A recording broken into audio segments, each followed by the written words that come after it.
All right, this is the last bit of notes for Chapter 3. So we are still talking about market failure.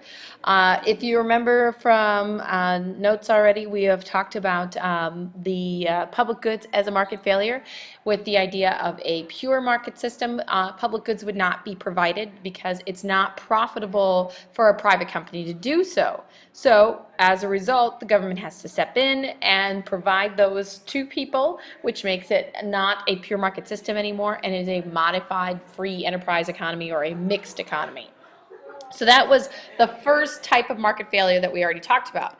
Today we're going to talk about externalities, and externalities are the second type of market failure.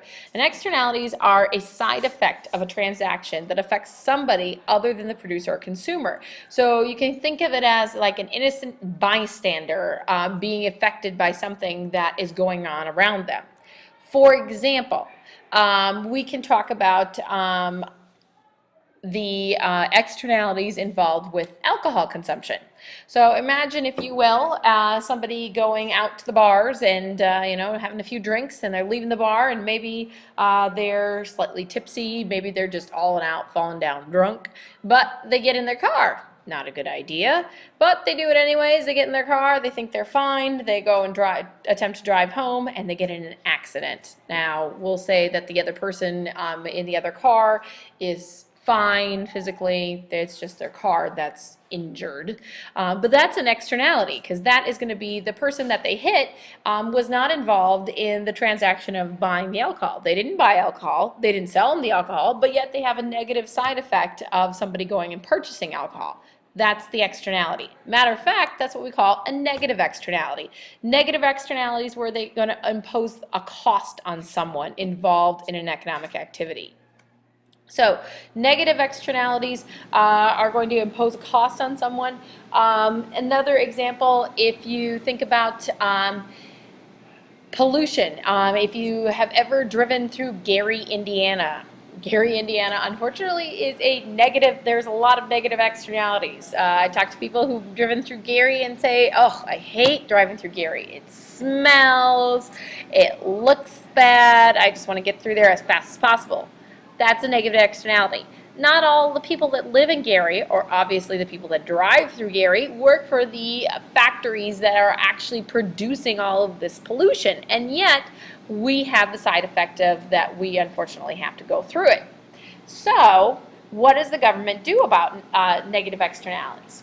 Well, the government will try and limit negative externalities by penalizing those people that actually produce them. So obviously they'll create laws and say you can't pollute, and if you do pollute, we are going to charge you. We are going to fine you. You're going to have to pay extra taxes because we're going to have somebody clean it up. So government will try to limit these by adding taxes. So make sure you add that in. I left it open because we were discussing this in class. Okay, so that's a negative externality. Now, there are also positive externalities. Positive externalities are going to be when somebody, a third party, benefits from an economic interaction. For example, you could talk about flu shots.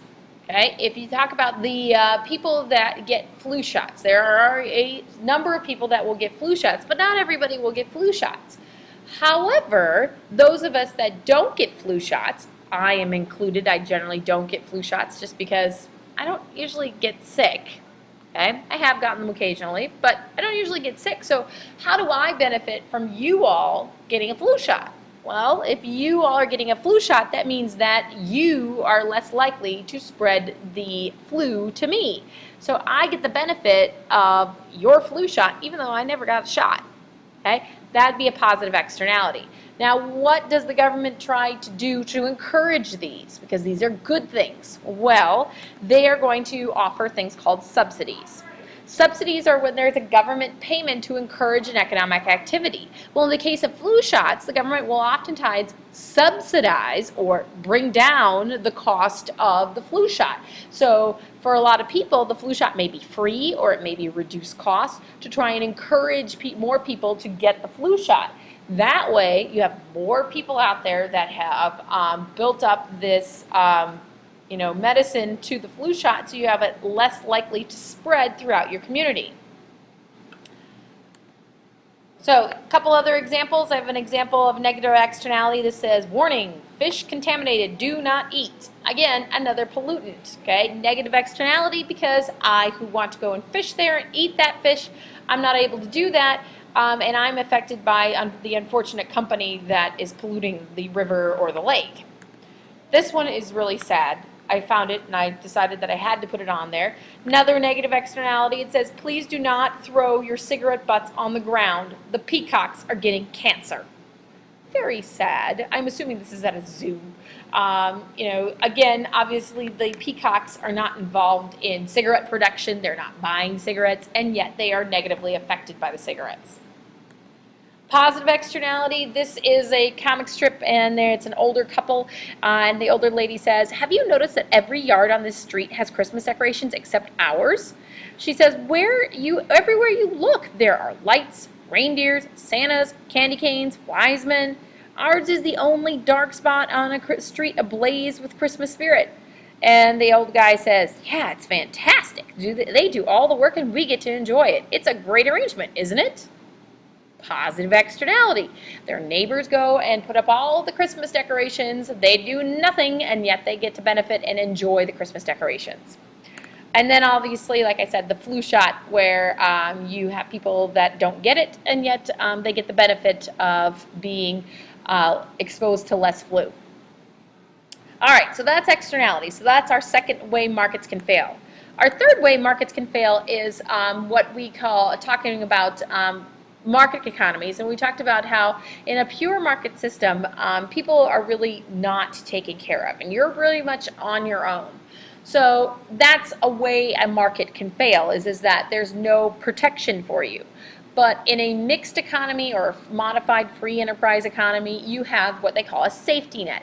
A safety net is going to be where somebody, the government, is going to provide protection for you from economic events. For example, if you become injured and you are not able to work anymore, if you, for example, there is a big tornado that comes through your town and wipes out your house, okay? Who's there to help you? Those are the safety nets that we're talking about.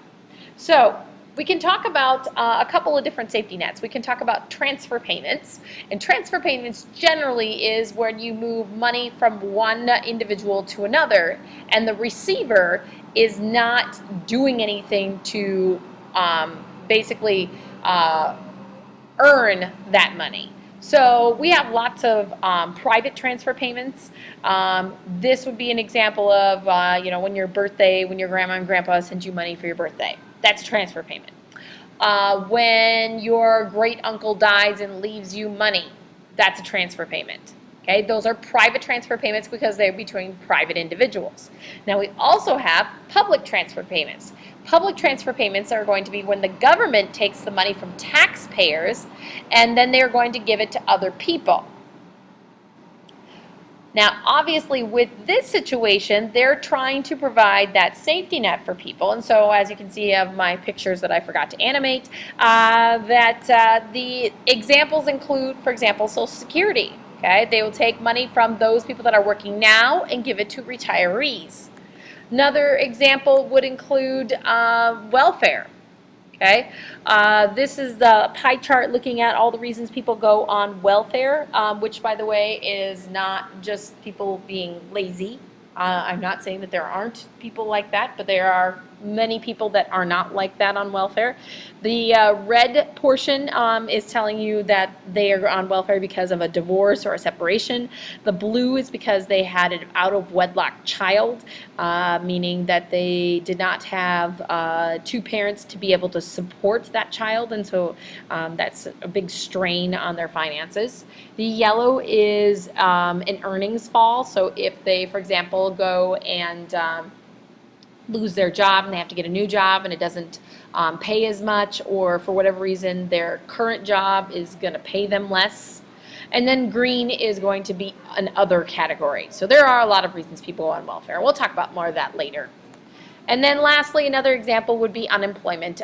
People can get unemployment checks for if you are not working and through no fault of your own, you can get money from the government to help you pay for things in the meantime until you get another job. So these are the market failures. We already talked about public goods in a previous video. Then we also talked about externalities and safety net in this video. Please let me know if you have any questions. Otherwise, I'll see you in class. Bye.